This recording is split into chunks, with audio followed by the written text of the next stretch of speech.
नमस्ते प्रणाम। ई एगो श्लोक रउआ रोज भोरे भोरे उठ के सुन लेम या पढ़ लेम तो रउआ 100 करोड़ रामायण कैला के जौन फल होला उ प्राप्त हो जाई, मिल जाई। नीलाम्भुजश्यामलकोमलांगं सीता समारो पीतवाम भागम पाणमहासायक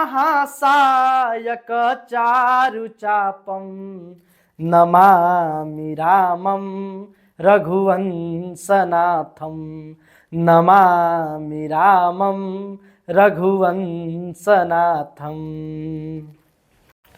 एके अर्थ बा नील कमल के समान श्यामल कोमल अंग वाले जेकरा बाई भाग में माता सीता विराजमान बानी और जेकरा दोनों हाथ में अमोघ धनुष और बाण बा, वो रघुकुल शिरोमणि भगवान श्री राम के हम बारंबार प्रणाम करतानी। राधे राधे। जय सनातन, जय श्री राम, जय माता जी।